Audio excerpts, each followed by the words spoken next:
Assalamualaikum warahmatullahi wabarakatuh. Perkenalkan, saya Arifan dengan NIM 0701 1282 328079 dari Prodi Administrasi Publik. Di sini saya akan melakukan analisis kasus hukum pidana tentang penganiayaan David Ozora oleh Mario Dandi. Kasus ini pernah viral pada masanya, di mana seorang anak dari pejabat tinggi di Kementerian Keuangan, yaitu Mario Dandi, melakukan penganiayaan kepada anak yang bernama David Ozora. Di sini saya menganalisisnya menggunakan pendekatan 5W dan 1H. Yang pertama itu ada what atau apa. Kasus ini merupakan penganiayaan berat yang dilakukan oleh Mario Dandi terhadap David Ozora. Penganiayaan terjadi secara terencana dan mengakibatkan luka serius pada korban. Yang kedua ada who atau siapa. Pelaku dalam kasus ini adalah Mario Dandi, seorang remaja yang merupakan anak dari pejabat tinggi di Kementerian Keuangan. Korbannya adalah David Ozora yang mengalami penganiayaan berat. Terdapat juga beberapa saksi dan pelaku lain yang terlibat, termasuk teman Mario yang membantu dalam penganiayaan. Yang ketiga, where atau di mana. Penganiayaan terjadi di sebuah gang terpencil di Jakarta Selatan pada malam hari, tepatnya di kawasan Ulu Jami. Lokasi ini dipilih oleh pelaku untuk menghindari perhatian publik dan melakukan tindakan kekerasan tanpa gangguan.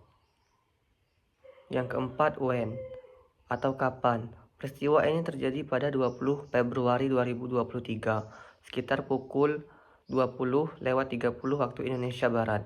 Kasus ini mulai viral setelah video penganiayaan beredar luas di media sosial yang memicu kemarahan masyarakat dan perhatian media. Yang kelima, why atau kenapa. Motivasi di balik penganiayaan ini berakar dari dugaan bahwa David telah melecehkan mantan pacar Mario Dandi, yaitu Agnes. Mario merasa terprovokasi untuk membalas dendam atas tindakan tersebut, sehingga mereka merencanakan serangan terhadap David. Selain itu, status sosial dan kekuasaan yang dimiliki oleh keluarga Mario juga menjadi faktor yang memperburuk situasi dan menimbulkan skeptisisme publik terhadap keadilan hukum.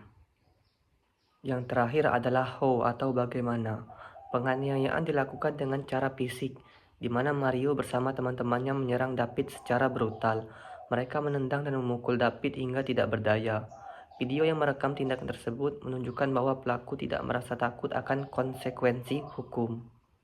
Bagaimana putusan hakim dalam perkara tersebut? Apakah sudah tepat? Mario Dandi telah dijatuhi hukuman penjara selama 12 tahun dan diwajibkan membayar restitusi sebesar 25 miliar setelah dinyatakan bersalah karena telah melakukan penganiayaan berat yang telah direncanakan. Barang bukti dalam kasus ini adalah video yang direkam oleh Shane Lucas atau teman Mario Dandi. Selama penganiayaan berlangsung, video ini menunjukkan tindakan kekerasan yang dilakukan oleh Mario terhadap David yang menjadi bukti visual penting dalam persidangan.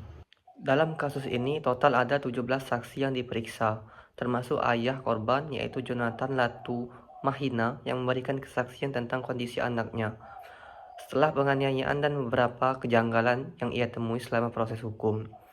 Selanjutnya juga dihadirkan saksi ahli termasuk dokter forensik dan ahli pidana untuk memberikan keterangan mengenai dampak psikologis dari penganiayaan. Turut dihadirkan juga Shane Lucas sebagai terdakwa dan saksi kunci, yang mana ia juga memberikan kesaksian mengenai bagaimana ia terlibat dalam penganiayaan tersebut dan menjelaskan motivasi di balik tindakan Mario Dandi. Menurut saya pribadi, putusan hakim dalam kasus Mario Dandi sudah tepat berdasarkan barang bukti dan kesaksian di persidangan.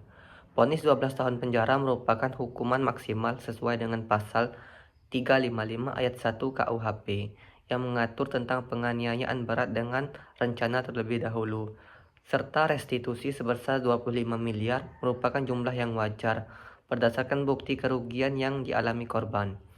Keputusan tersebut tidak hanya mencerminkan penegakan hukum yang adil, tetapi juga memberikan pesan bahwa tindakan kekerasan akan mendapatkan sanksi yang tegas. Itu saja analisis kasus penganiayaan David Ozora oleh Mario Dandi menggunakan pendekatan 5W dan 1H. Semoga bisa menambah wawasan kita semua. Saya akhiri, wassalamualaikum warahmatullahi wabarakatuh.